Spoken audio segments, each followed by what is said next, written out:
안녕하십니까.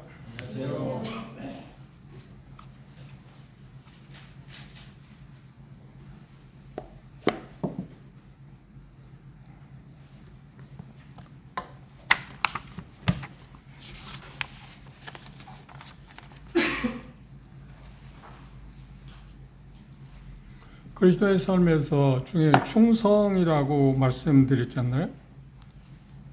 근데 그 충성도를 주님께서 어떤 것으로 체크할 것 같습니까?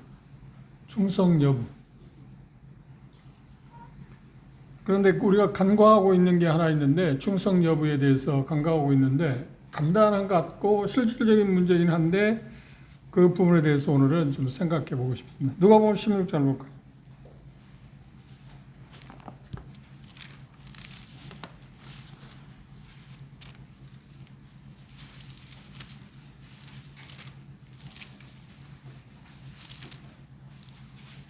누가복음 16장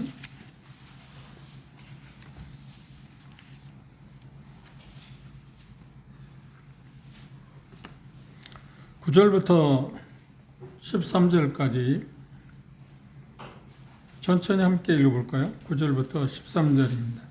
찾으셨으면 누가복음 16장 9절부터 13절까지입니다. 시작. 내가 너희에게 말하노니 불의의 제물로 친구를 사귀라. 그리하면 없어질 때에 저희가 영원한 초소로 너희를 영접하리라.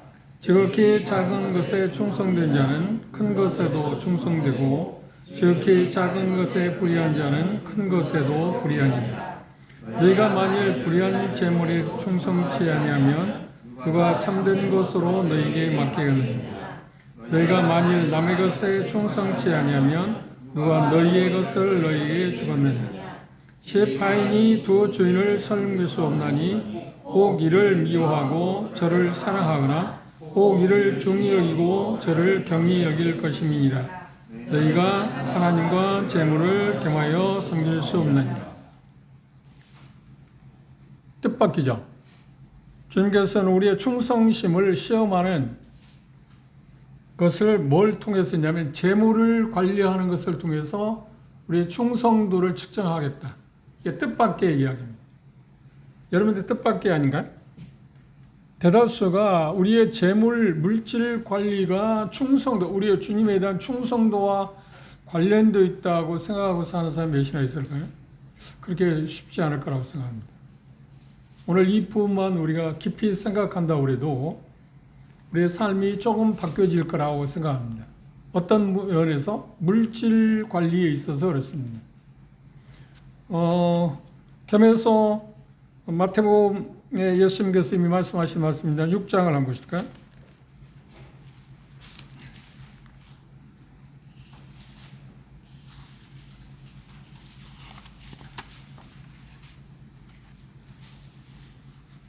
(22절) (23절)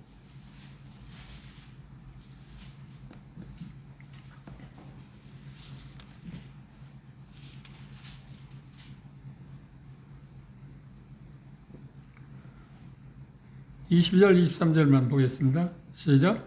눈은 몸의 등불이니 그러므로 내 눈이 성하면 온몸이 밝을 것이요 눈이 나쁘면 온몸이 어두울 것이니 그러므로 내게 있는 빛이 어두우면 그 어두움이 얼마나 하겠느냐. 그리고 이어서 한 사람이 두 주인을 섬기지 못할 것이니 혹 이를 미워하며 저를 사랑하거나 혹 이를 중히 여기며 저를 경히 여기미라. 너희가 하나님과 재물을 겸하여 섬기지 못할 거다. 같은 표현을 했습니다. 여기 예수님께서 말씀하신 말씀 가운데 눈이 선하다 하는 말은 뭘 말할까요? 눈이 선하다. 성하다. 참. 선하다가 아니라 성하다. 본문에 보면 눈이 성하다고 하는 사실을 강조하는 것으로서 재물에 대한 시각, 물질에 대한 어떤 시각을 갖느냐 하는 것이 우리에게 대단히 중요하다고 예수님은 이 말씀을 통해서 우리 선언하셨습니다. 물질. 제가 최근에 19세기 형제교회라고 이야기할 수 있는 그 일에 토달을 쌓은 분의 전기를 제가 읽고 있는데, 그때 그 형제들의 삶의 특징이 어떠냐면 영국에서 대다수가 상류사회 출신들입니다. 이분은 치과 의사였고 너무 의술이 좋아가지고 많은 돈을 버는 그런 분입니다. 그런데 인도에 선교사로 나가게 됐는데 삶을 그렇게 드렸는데 그분 이야기 그 전기를 보면서 다 읽지는 않았습니다. 중간쯤 읽었는데 그분 형제님의 전기를 읽으면서 저에게 큰 도전이 됐습니다. 그리고 논란이 될 만한 이야기라 그렇게 생각하기도 하고요.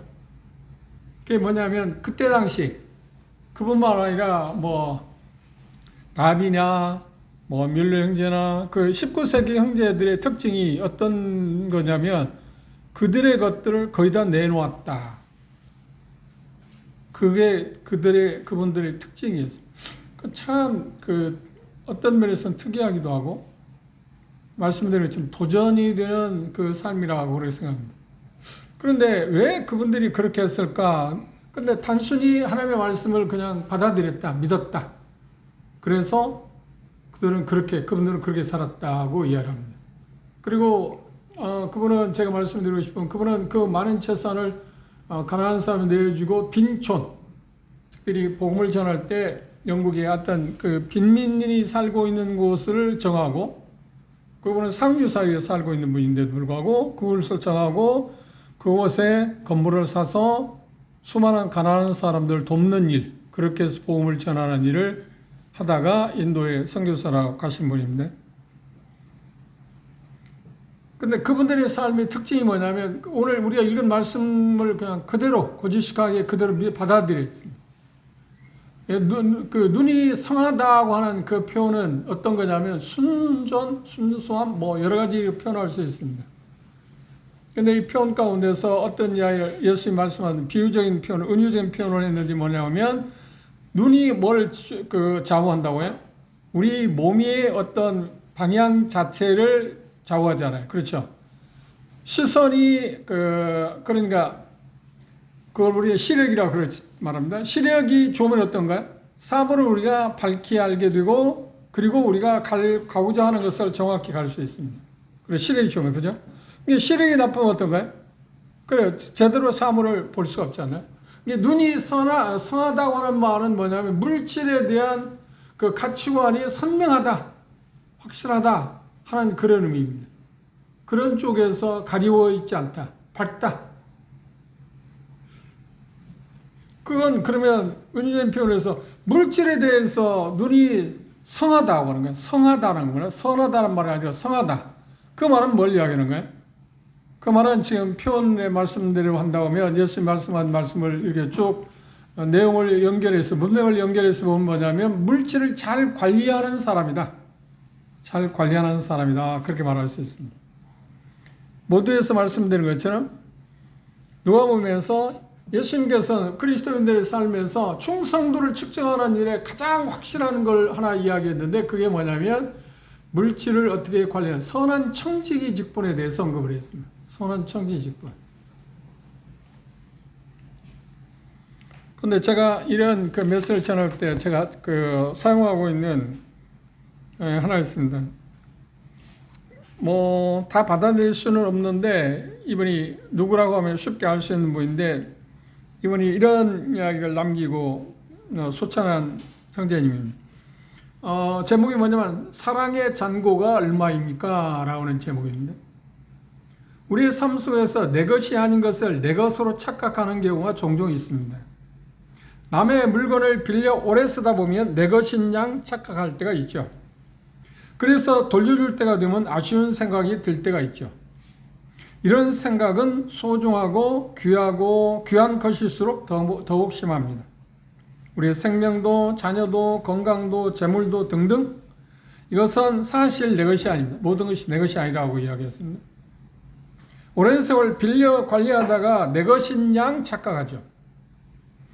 우리는 언제나 청지기 마음을 가져야 하죠. 내가 관리하는 소중한 모든 것도 일정한 시기가 되면 다 돌려드려야 합니다. 모든 것이 하나님의 은혜로 잠시 내게 맡겨졌으니까요. 내게 속한 것은 하나도 없죠. 어느 누구도 빠르거나 늦거나 결산의 시간이 다가옵니다. 모두가 자신이 청지기에 불과하다는 생각을 하면 내게 남을 수 있는 것은 은혜로 받은 사랑의 잔고만이 유일한 나의 소유가 아닐까요? 이런 글을 남겼습니다. 한수원 형제님이 남긴 글입니다.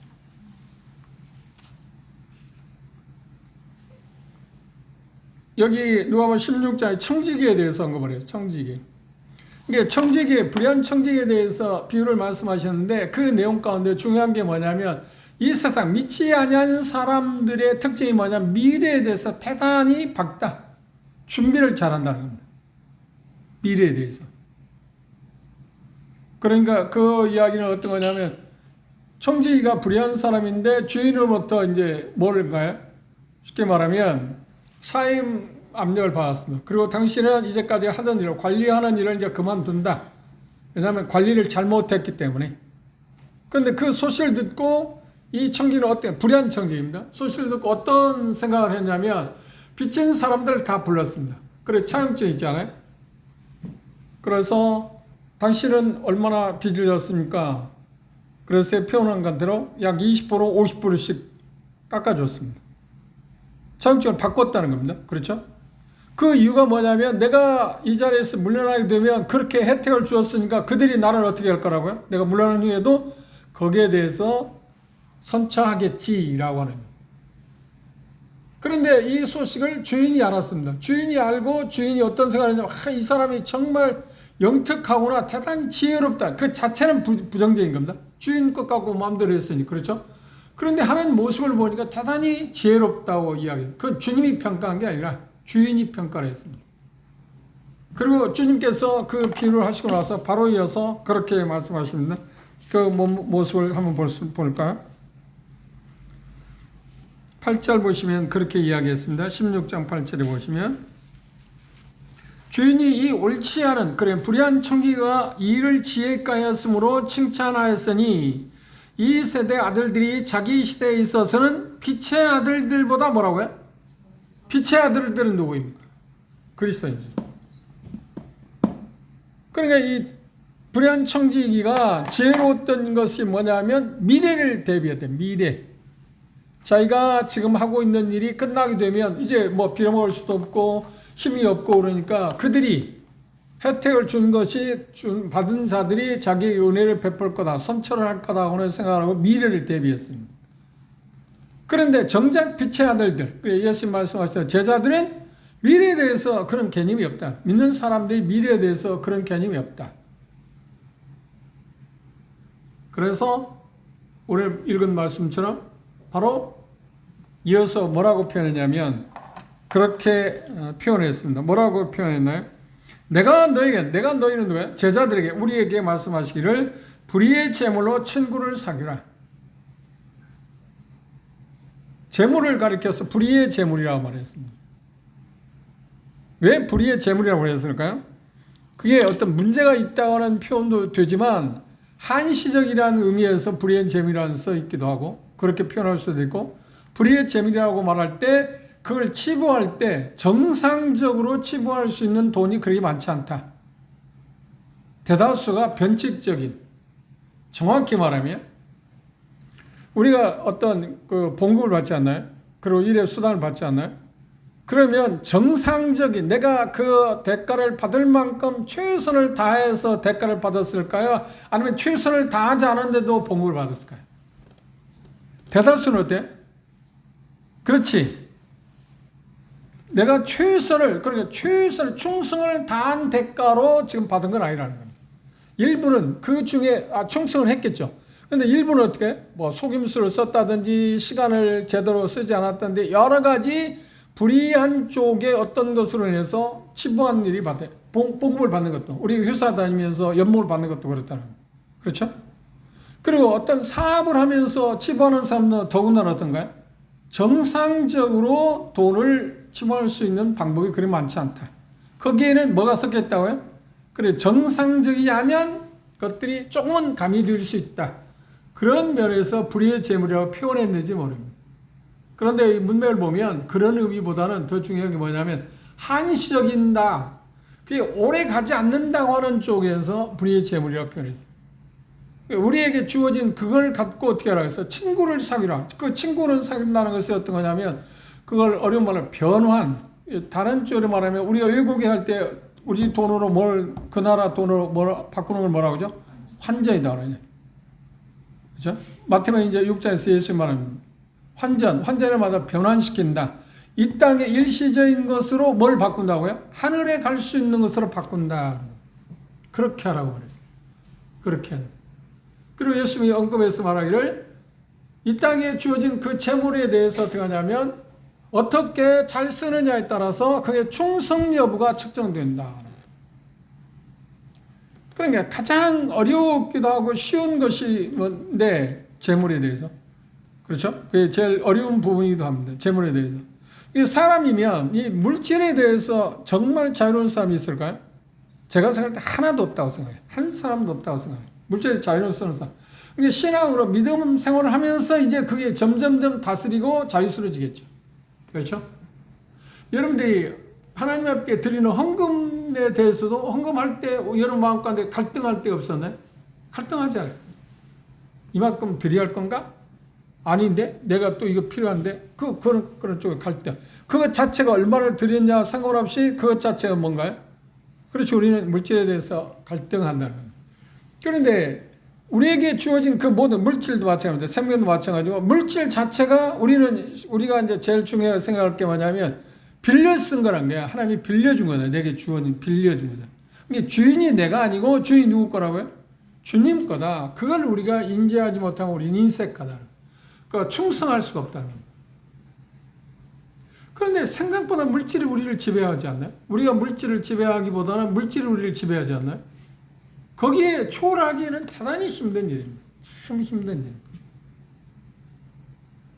그래서 가장 중요한 게 뭐냐면 먼저 물질에 대한 가치관을 우리가 정하는 게 필요한데 그리고 충성도가 우리에게 필요한 거니까 지금 상급에 대한 이야기입니다. 충성 여부가 있는데 그래서 제일 어려운 상황이 뭐냐 우리의 삶 가운데 제일 어려운 상황이 뭐냐 주님을 만나게 될 때 내가 너에게 준 걸 갖고 너는 어떻게 썼냐고 물을 겁니다. 그 중에 물질도 있고 시간도 있고 건강 문제 여러 가지 다 포함됩니다. 우리에게 주어진 그 모든 것들에 대해서 우리가 생각하게 될 겁니다. 그렇죠? 그런데 제일 어려운 항목이 뭐냐면 물질 문제입니다. 물질 문제. 그런데 제가 다 알 수는 없는데 물질을 잘 사용하는 분들 보면 특징이 하나 있어요. 그게 뭐냐면 그게 주님 것이다고 하는 인식을 갖고 있더라고요. 내 것이 아니고 내가 수고해서 번 거죠. 그죠? 번 거를 해. 그런데 신명기서의 말씀에 보면 재물을 얻을 수 있는 능력을 하나님이 우리에게 주셨다는 거예요. 이게 뭔가 치부했다고 하는 말은 우리가 노력해서 얻은 것은 사실이지만 그렇게 할 수 있도록 누가 허락하셨다고요? 하나님이 허락하셨다. 하나님이 주신 거다. 그리고 그건 빌려 쓰는 거다. 안소령님이 표현하죠. 그런데 우리가 남의 것을 빌려 쓰고 있는데 오래 사용하다 보면 그게 마치 누구 것으로 생각한다고요? 내 것으로 착각한다는 거예요. 특히 물질에 대해서 그렇다는 거예요. 물질에 대해서 그게 내 것이다 하고 인식을 하게 되는 거예요. 되돌려 줘야 한다는 생각을 갖지 못한다는 거예요. 그렇죠? 요번 12장에 어리석은 농부의 비유가 나오는데 그 친구를 보면 어리석은 농부의 의미 그 삶에서 보면 비유적인 게 어떤 거냐면 자기 모든 것이 자기 거라고 생각한 거야. 심지어 어떤 것도 자기 생명도 자기 거라. 그러니까 자기 거라고 하는 말은 뭐냐면 내 마음대로 할 수 있는 것을 내 것이라고 말하지 않나요? 그러니까 물질을 내 것이라고 생각하는 것을 내 마음대로 할 수 있다고 생각하는 거야. 내 마음대로 할 수 있다. 어떤 사건을 말씀드리는데 제가 한번 말씀을 드리는데 그 이동훈 목사를 여러분 아시냐? 이동훈 목사 미국에서 공부할 때 모임의 장로님 댁에서 공부를 했답니다. 1년인가 공부할 수 있는 시간이 주었다. 그런데 그분이 얼만큼 부자냐, 미국에서 부자라면 우리나라에서 생각할 수 없는 부자죠. 참 부자였답니다. 그런데 소개받아서 그 장로님 댁에서 1년 동안 학교를 다 공부를 하게 됐는데 보니까 살아가면서 보니까 씀씀이를 이제 볼 수밖에 없잖아요. 씀씀이가 생각보다 검소하다라는 거야. 씀씀이가 검소하다는 그 돈이 어마어마한데 백화점 가도 꼭 사야 할 거면 꼭 사야 할 거만 사고 그리고 그 리스트를 작성해가지고 그걸 가지고 와서 그것만 사지 과소비를 전혀 하지 않는 모습을 여러 차례 보고 나서 그 장로에게 여쭤봤답니다. 아니 제가 보기에 장로님 부자인데 왜 그 돈을 그렇게 아꼈습니까? 그러니까 웃으면서 그렇게 말씀하시더래요. 자네가 보기에 이 재물이 내 것이라고 생각하나? 내가 버렸으니까 내 것이라고 생각하나? 아니 주인이 따로 있어. 주인이 허락을 받고 나는 쓰는 거야. 그때 깜짝 놀랐다. 아니 주인이 누구냐고 그랬대. 그러니까 야, 이 젊은 친구야. 아니 그것도 이제까지 모르고 공부하고 있냐고. 그 주인 하나님 예수님이 주인이잖아. 그래서 나는 지금 삶을 사는데 처음에는 그러지 않은데 삶을 살아오면서 배운 게 뭐냐면 주인의 허락을 받고 내게 주어진 그 재물을 지금 나는 사용한다. 관리하고 있다. 관리자의 입장이라 내 것이라고 생각하지 않는다. 그래서 주인이 허락하는 것이 뭔가를 알면 그때 그걸 쓴다. 근데 충격을 받았다. 미국에서 돌아와서 그 처음에 수원 그 유신고등학교 이제 교목하실 때거든요. 침례교 하시기 전에 그때 극동방송에서 그 메시지를 전하면서 그런 간증을 했어요. 그 모임에 대한 그 칭찬 정말 좋은 분들이다 하면서 이제 그런 이야기를 한 적이 있는데, 근데 그걸 알고 살기가 그렇게 쉽지 않지 않나? 내 것이라고 생각하잖아요. 내 것이다. 남의 것이라고 생각하면 그것에 대해서 빌려준 사람 거라고 하면 우리는 상식적으로 남의 것을 빌려 쓰게 될 때 함부로 쓰는 거야? 함부로 안 쓰잖아요. 남의 것이라도 소중한 것일수록 더 우리는 조심스럽게 쓰지 않나요? 왜? 남의 것이니까. 왜 그래? 되돌려줘야 하니까. 이게 되돌려줘야 한다는 인식을 우리가 갖게 되면 어떻게 해? 자연스럽게 우리는 조심스럽게 생각할 수밖에 없죠. 그리고 주인이 맞는 것, 주인이 원하는 것을 우리가 그렇게 원하는 대로 사용할 수밖에 없잖아요. 그렇죠? 근데 저도 하나님께서 주신 그 물질에 대해서 관리하는 쪽에서 간혹 자주 여쭤봐요. 내가 이거 정말 필요할까요? 그리고 이것이 그 주님을 섬기는 그리스도인으로서 걸맞는 것일까요? 것인가요? 하고 물을 때가 있어요. 그런데 그렇지 않을 때도 있어요. 그렇지 않을 때 어떤가요? 이건 내 것이니까. 그런데 여러분이 그 수고해서 번 돈하고 제가 수고해서 번 돈은 좀 다르잖아요. 대다수는 어떤 거예요? 형제 자매들이 헌금을 해서 내가 메시지를 전한다고 하는 그 이유 때문에 작은 거지만 주고 있잖아요. 그런데 막 액수 면에서 지금 이야기하는 거지 제 입장에서는 큰 거라고 생각해요. 항상 큰 거라고 생각해요. 정말 놀라운 거예요. 그냥 생각할 때 한 10만 원 준다고 생각하세요. 10만 원이 액수는 적은 거잖아요. 근데 제 입장에 100만 원으로 생각해요. 거의 항상 그렇게 생각해요. 크게. 20만 원, 200만 원, 30만 원이면 300만 원으로 난 받는다고 그렇게 생각해요. 더 크게 생각해요. 항상. 왜냐하면 형제 자매님들의 수고를 통해서 헌금되어진 것의 일부를 제가 받고 있잖아요. 그렇죠? 그걸 받고. 그러니까 좀 달라요. 제가 직접 노동해서 어떤 회사 다니면서 얻는 그 수입하고 그건 좀 다르게 저는 생각해요. 그래 다르게 생각하기 때문에 그걸 쓰는 일에서 신중을 기할 수밖에 없어요. 더군다나 더. 그렇죠? 보람돼 형제 자매들이 헌금한 것을 제가 사용하는데 그것들을 사용할 때 어떤가요? 그것에 걸맞게 좀 더 걸맞게 사용하고자 하는 마음이 제 마음에 있어요. 그런데 어떤 경우에는 그렇지 않을 때가 더 많거든요. 그때마다 갈등을 느끼기도 하고 그러는데. 근데 중요한 것이 뭐냐면 내게 주어진 것이 전부가 주님께 주신 것이 내가 얻은 건 아니다. 내 것이 아니다. 나는 남의 것을 지금 관리하는 사람이다. 청지기의 특징이 그것입니다. 제가 종종 그 배너의 이야기를 종종 하는데 그 배너에 보면 정말 청지기가 어떤 성경적인 청지기가 누군가 하는 것에 대해서 나오는데 주다 배너의 가정에 청지기 한 사람이 있어요. 누구냐면 에스더의 어머니, 아버지. 그런데 배너가 종살이를 끌려가잖아요. 기와장 무너뜨려 종살이를 끌려가잖아요. 노예가 되어서 이제 배 젓는 사람한테 막연한 겁니다. 그 주인이 돌아올 수 있는 확률이 거의 없어요. 거기 가면 그냥 일생을 거기서 마치는 거니까 당시 문화는. 그런데 배너의 종살이 하는 그 청지기는 그 집사라고 이야기합니다.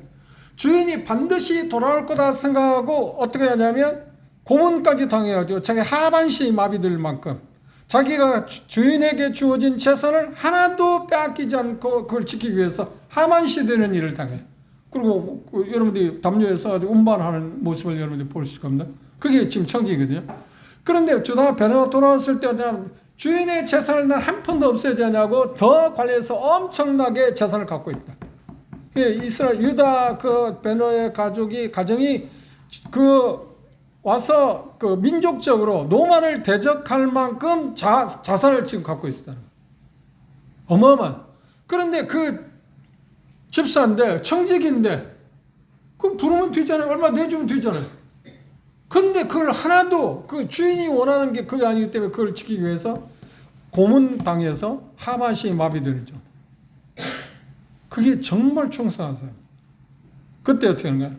그 사람을 노예로 생각하지 않는 어떤 거야? 자기 한 식구로 받아들이잖아요. 그리고 결국 그의 딸과 뭐 좋은 결혼까지는 가지 않지만 그런 내용을 여러분들이 기억할 거예요. 베너에 보면 참 성경 문화에 많은 것들을 볼 수 있습니다. 실상 정말 양자의 모습이랄지 생각보다 많은 것들이 있습니다. 그런데 그 사람이 한 일이 뭐냐면 주인의 것을 그냥 넘겨주고 싶지 않다. 충성했다는 거야. 충성했다. 우리가 하나님께 주신 것을 우리가 충성하는 것 자체가 얼마나 중요하냐 하는 것에 대해서 이야기를 할 수 있습니다. 그런데 예수님께서 그와 반대로 이런 표현들이 있습니다. 어리석은 농부의 비유도 말씀하시고 마가복음 10장을 보실까요?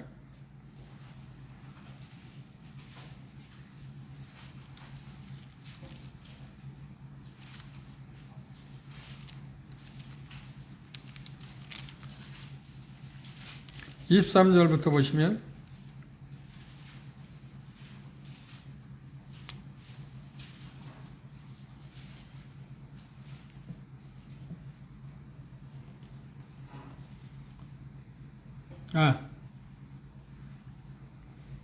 마가복음 10장이 아닙니다. 죄송합니다.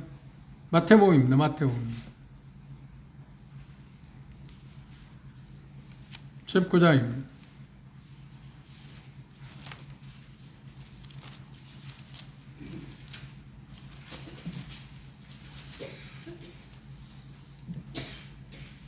마태복음 19장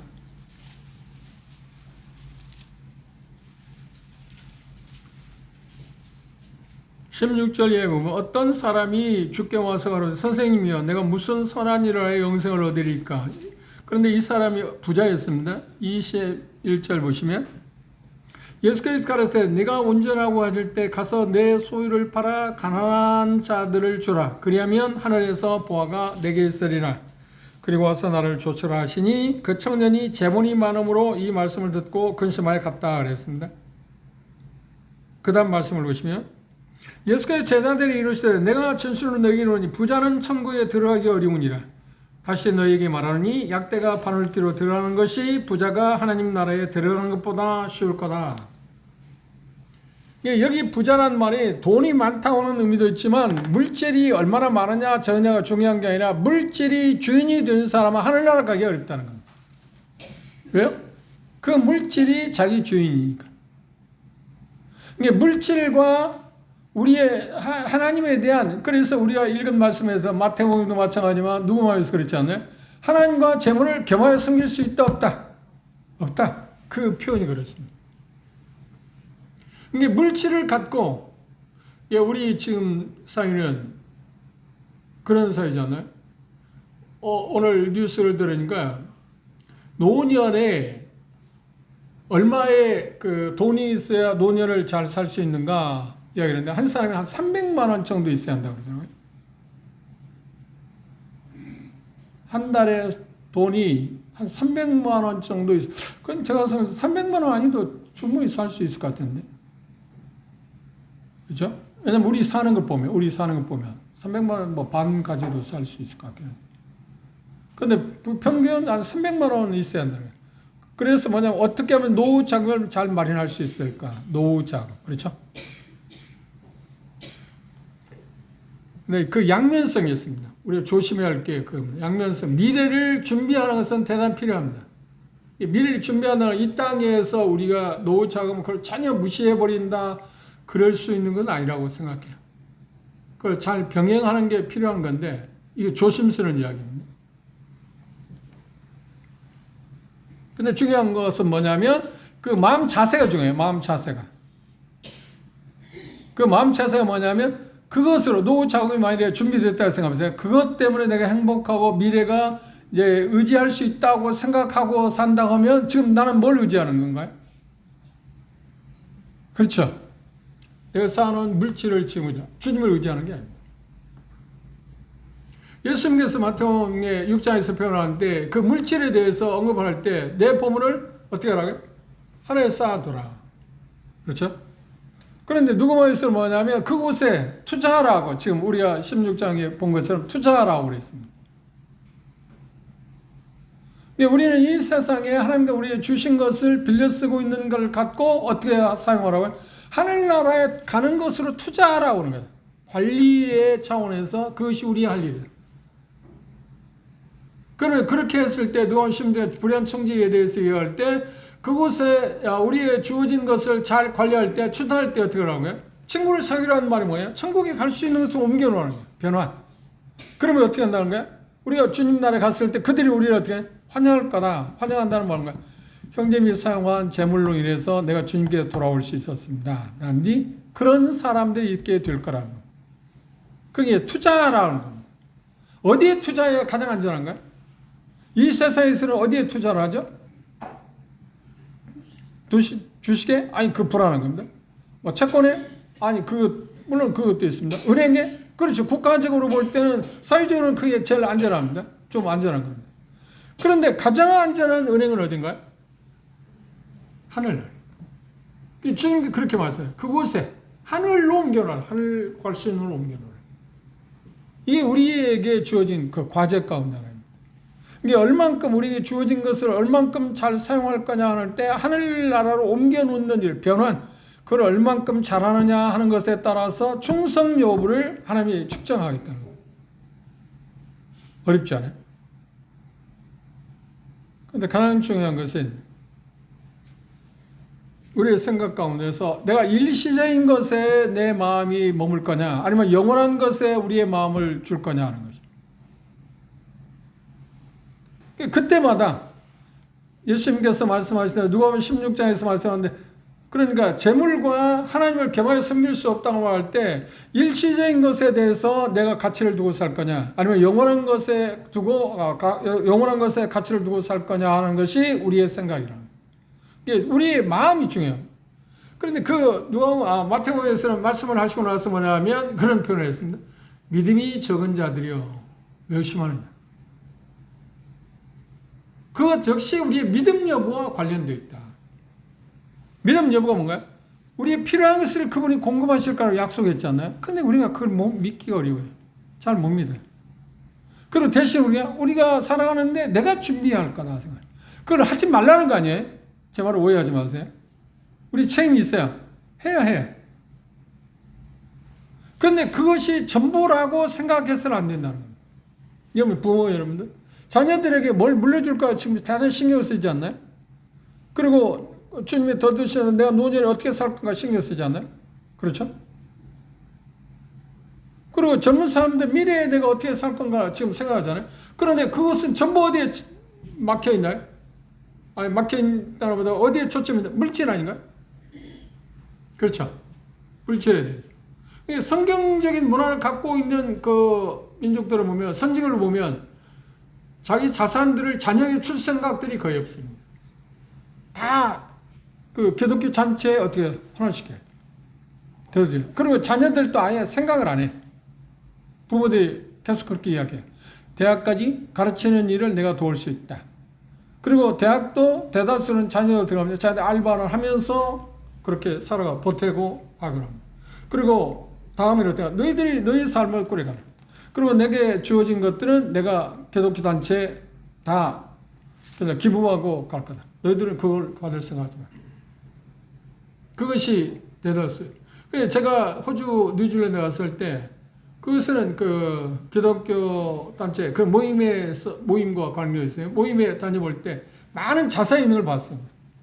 그런데 그 자산이 어떻게 생겼느냐고 물으니까 돌아가실 때 자기들이 가지고 있는 집이고 뭐고 전부 다 어떻게 그 기관에 기증하는 거예요. 그리고 돌아가셔요. 소천에. 그러니까 생전에 헌금하는 액수하고는 전혀 다르지 않나요? 그죠? 집을 가지고 온다는 사람이 돌아가시면 그걸 자녀에 두지 않고 그걸 헌납하니까 그 액수는 헌금한 건 전혀 다르잖아요. 상상몰 액수잖아요. 그래서 호주에는 은행은 아닌데 신용금고라는 게 있습니다. 모임에서 운영하는 신용금고. 어마어마한 자산을 갖고. 근데 재미있어요. 의미 있어요. 형제 자매들이 돈을 대출 받잖아요. 그러면 이율이 만약에 5%라면 4%까지 주는 거예요. 그리고 형제 자매들이 그곳에 신용금고에 돈을 맡기면 일반인은 5%인데 형제 자매들은 6%를 주는 거예요. 그렇게 혜택을 줘요. 그리고 거기에 남는 기독교 대학이라든지 학교라든지 수많은 선교를 사용하는 걸 봤습니다. 예배당 뭐 짓는다든지 하는데 그렇게 사용하는 걸 봤습니다. 그 자금이 그렇게 형제자매들이 최후 소천하기 전에 그걸 유언장에 남기고 그걸 전부 다 그곳에 희사하고 그러니까 맡기고 소천하기 때문에 그렇게 운영되어지는 걸 봤습니다. 근데 우리에게 이제 중요한 것이 그것입니다. 물질에 대해서 어떤 시각을 가질 거냐. 이게 지금 문제입니다. 어떤 면에서 보면 우리의 충성력에서 제일 제가 생각할 때 여러분도 공감할지만 제일 어려운 게 뭐냐면 물질 문제입니다.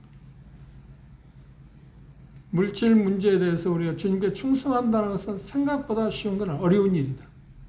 그런데 어려운 일인데 처음부터 그게 할 수 있을 건 아니에요. 아닙니다. 조금씩 우리가 내어주는 삶을 시작하는 겁니다. 그렇죠? 하다 보면 어떻게 되느냐 하면, 이렇게 할 때도 하나님이 이렇게 공급해 주시는구나. 이렇게 할 때도 하나님이 공급해 주시구나. 여러분 잘 아는 미로 형제가 약 2,000명의 고아를 성전에 하고, 5만 번 기도 응답을 받았잖아요. 근데 그분의 삶은 그분의 삶이긴 하지만, 그분은 그 누구에게도 광고한 일이 없어요. 지금 고아를 운영하는데 뭐가 모자랍니다. 기도해 주십시오. 그거 한 일이 없다. 그냥 믿음으로 하나님께 나가서 기도. 그러니까 우리가 지금 하고 있는 건 전혀 다르잖아요. 우리는 뭘 할 때 뭐 자꾸 광고하잖아요. 그리고 심지어 뭐래요? 계좌번호까지 써가지고 그럼 계좌번호 알려주는 이유는 뭐예요? 그거 헌금하라는 얘기 아닌가?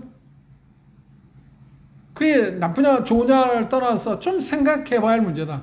왜 우리는 그렇게 가고 있는가 하는 그런 것들은 좀 있습니다. 그런데 개인적인 그 믿음에 따라서 그렇게 할 수 있다고 나는 생각해. 그런데 하나님의 말씀에 비춰보면 좀 생각해 봐야 할 문제다. 하나는 제 믿음입니다. 그런데 그분이 그렇게 삶을 살 수 있었던 건 뭔가요? 하나님을 신뢰해서, 하나님을 신뢰해서. 하나님 필요한 걸 공급하신다. 하나님 필요한 걸 공급하신다. 그래서 기적적으로 모든 게 다 끝났는데 누군가가 뜻밖의 방문해갖고 돈을 주고 간다든지. 그래서 그때그때만 그걸 해결해 가시는 그 하나님을 만나고 경험하고.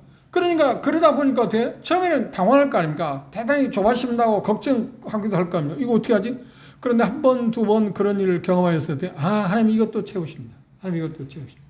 그런데 중요한 것은 마태복음 6장에서 열심히 우리에게 약속한 게 뭔가요? 너희 쓸 것을 필요한 것을 하나님이 뭐라고요? 아신다. 공급하신다. 그리고 은혜의 표현을 공중에 뭘 보라고요? 새를 보라고. 창고도 없다. 그럼 그때 또 먹인다. 그렇다고 우리 중요한 건 그것입니다. 새들이 가만히 있어도 하나님이 공급하시는 거야? 아니지. 자기는 열심히 날갯짓을 하죠. 그런데 날갯짓을 하지만 그 가운데 그걸 채워주시는 분이 누구냐면 결국은 누가? 하나님이 채우신다. 그런데 미물이 새들조차도 하나님이 공급하신 것을 바라고 사는데 마물의 영장이라는 사람이 그걸 하기 어렵다는 거예요. 이유가 뭘까요? 이유는 딱 하나입니다. 욕심.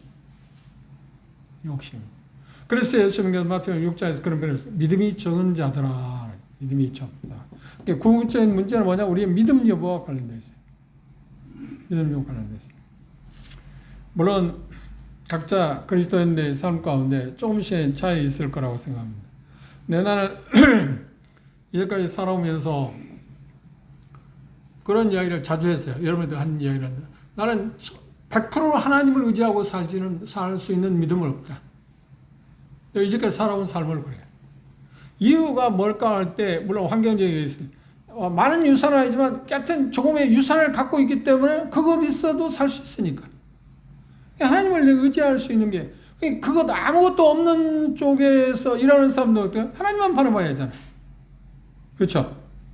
그런 형제들 보면 대단하다고 나 생각해요. 뭐는 일꾼들이 대다수 그런 분들이지 않은가? 그죠? 근데 저는 그런 믿음은 없어요.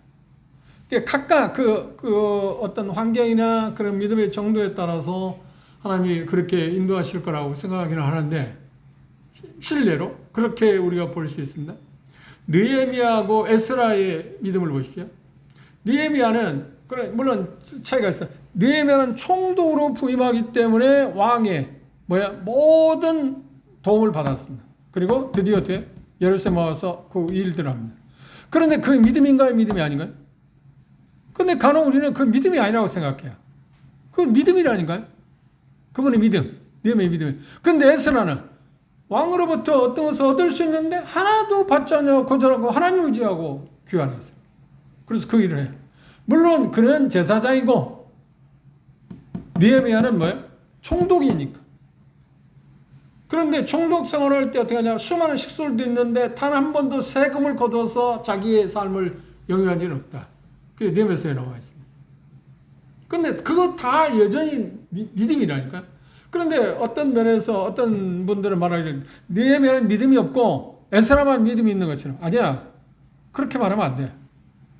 그에게 동일하게 믿음을 갖고 있었는데 왜 그 믿음이라는 거야? 느헤미야 2장을 보십시오.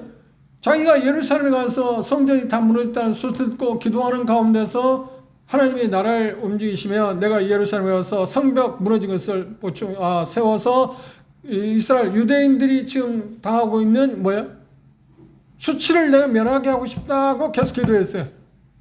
근데 수심 가운데 근심에 사로잡히니까 왕에게 측근해서 잔을 드리는 사람인데 왕이 보니까 수심이 가다가 물어봤잖아요. 왜 네가 그동안에 그런 수심이 없었는데 수심이 있느냐 하니까 말을 하잖아요. 내 백성이 지금 예루살렘에서 이런 수치를 당하고 있는데 수치를 당하지 않도록 하기 위한 그런 마음이 있습니다. 주님께서 왕의 마음을 움직이신다면 내가 그 일을 하고 싶다. 그러니까 왕이 물었어요. 그러면 몇 날에 걸쳐서 그걸 할 거고 필요한 게 뭐냐고 물어본 거예요. 그렇죠? 그때 우리가 생각할 때 믿음이면 그 필요한 게 하나도 없습니다. 그냥 하나님만 나는 의지하고 관리요 한 그것만 믿음이 아니라는 거예요. 그게 필요한 거 날짜나 뭐가 필요하다, 조서가 필요하다, 뭐가 필요하다 세세하게 다 준비할 때 이야기. 그때 어떻게 해요? 왕은 그걸 허락하잖아요. 믿음으로 시작합니다. 우리에게 개인적인 어떤 차이는 있을 수 있지만 그런데 중요한 것은 뭐냐면 그걸 운영하는 방법이나 기다리는 그런 어떤 것에서 중요한 건 뭐냐? 하나님을, 주님을 의지했다. 차이점은 그것입니다. 동일하게 두 사람 다 하나님을 바라봤어요. 그러니까 우리 마음 가운데 필요한 것이 바로 그것입니다. 물질에 대해서 우리가 마음을 둘 거냐? 하나님에 대해서 마음을 둘 거냐? 하는 그런 부분이 있습니다. 신약성경에 우리가 보고 있는 것처럼 사도행전은 어떤 거예요? 재물들을 어디에 썼나요? 주로 주님의 영광을 돌리는 일에 바쳤습니다. 그렇게 할 수 있었던 건 주님이 우리를 돌보실 것을 알고 모든 염려를 주님께 맡기고 약속을 붙들 수 있었습니다. 그리고 주님을 기대했습니다. 이걸 할 때 주님이 우리를 복 주실 거다. 그리고 우리의 필요를 공급하실 거다. 그 믿음을 가졌습니다. 다시 마태복음 6장으로 돌아보십시오.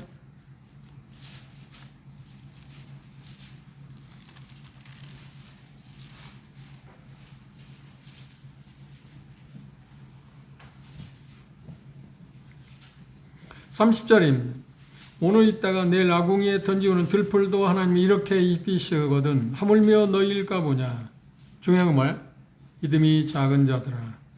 그러므로 염려에 이르기를 무엇을 먹을까 무엇을 마실까 무엇을 입을까 하지 말라. 이는 다 이방인들이 구하는 것이라.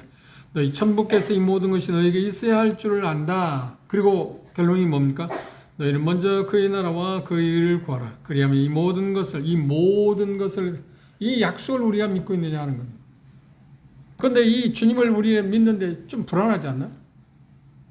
이게 우리 삶 가운데 배워가야 할, 경험해야 할 문제지 않나요? 경험해야 할 문제죠. 그런데 세상은 뭔가 자꾸만 미래를 위해서 뭔가 준비하라고 우리를 압박을 가고 있어요. 그게 없으면 우리는 다 무너질 것 같아요. 그리고 그게 있을 때마다 그것에 의존하게 돼요. 아, 이 일생이 좀 안심이다. 근데 그게 우리의 행복을 보자는 거예요. 아까 동행자도 이야기했지만 그게 많이 쌓였다가 하나님 훅 부르면 어떡해? 금방 나는 거야. 금방 나는. 의지할 수 있는 건 아니잖아요. 그런데 우리의 마음은 자꾸만 그게 있으면 좀 안심이 돼. 그게 없으면 불안하고. 불안하다는 말이 표현하는데 근심 걱정한다.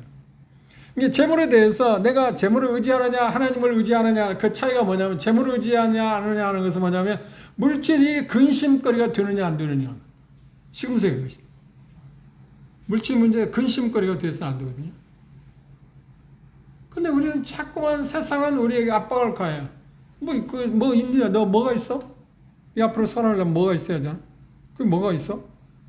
근데 우리 마음 가운데 뭐가 없을지라도 내게는 뭐가 있지. 그게 뭐냐? 주님이야. 주님의 약속을 나는 믿어. 그리고 지금 내가 매일 주어진 삶을 열심히 내가 살아갈 거야. 이렇게 대답하지 못한다는 거야. 그래서 표현하는데 믿음이 적다고 표현했어. 불안한 이유가 근심하고 염려하는 이유가 뭐야? 믿음 문제라고 표현했어. 오늘 여러 가지 이야기할 수 있는데 중요한 건 뭐냐면 제일 중요한 게 뭐냐면 상급 문제에 대해서 이야기하잖아요. 충성도가 예수님 말씀에 누가복음 16장 충성도를 물질을 관리하는 것을 통해서 충성 여부를 하나님이 측정하신다. 이걸 한 가지만 우리가 기억합시다. 그리고 물질을 관리할 때 그걸 생각합니다. 이걸 내가 어떻게 쓰느냐에 따라서 주님 앞에 충성 여부가 판가름 나올 수 있다. 그래서 그 일을 지금부터 배워가는 겁니다. 처음부터 우리의 손을 확 펼 수 있는 사람이 그렇게 많지 않거든요. 조금씩. 그러다 보면 어떻게? 좀 더 큰 것을. 그래서 표현하는데 남의 것을 갖고 충성치 않으면 제 것을 주겠느냐. 남의 것이 뭐예요? 다 주님이 주신 것이잖아요. 그런데 결국은 어떻게? 그걸 사용했을 때, 주님 것을 우리가 사용했을 때 어떻게? 되돌려 준다. 이제 내 것이 될 수 있다. 그게 상급 받는다는 얘기 아닌가요?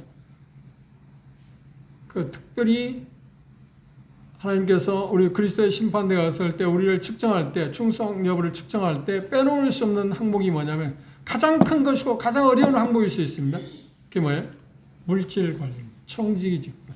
청지기직분은 물질뿐만 아니라 시간, 수많은 것들이 다 들어있습니다. 그 중에서도 가장 가시적인 게 뭐냐면 물질 문제입니다.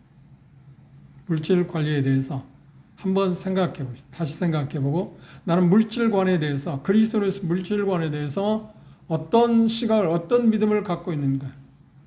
그 시각은 뭔가요? 영원한 것에 대해서 내가 가치를 두고 있는가 아니면 일시적인 것에 내가 가치를 두고 있는가.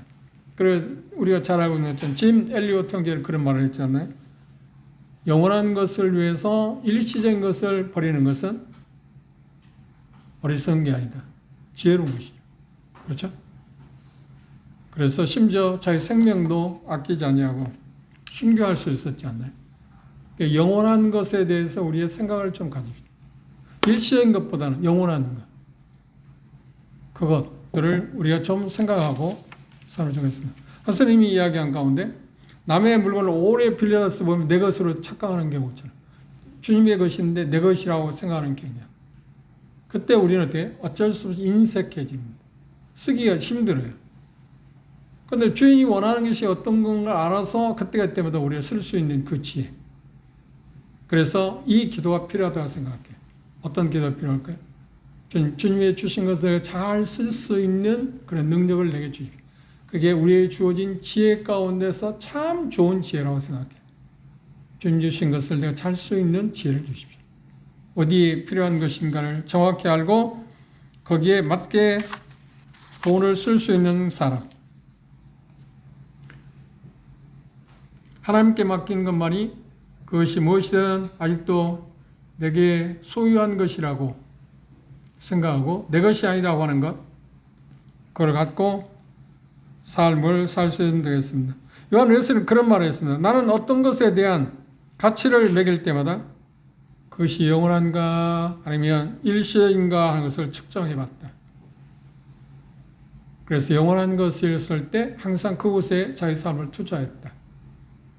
그래서 우리도 그렇게. 그런데 일상적인 생활을 하지 말라는 게 아닙니다. 일상적인 필요를 우리가 추구하지 말라는 것도 아닙니다. 그걸 도외시하지 말라는 것도 아닙니다. 일상적인 우리 필요하지 않아요. 그렇죠? 돈 필요하지 않나요?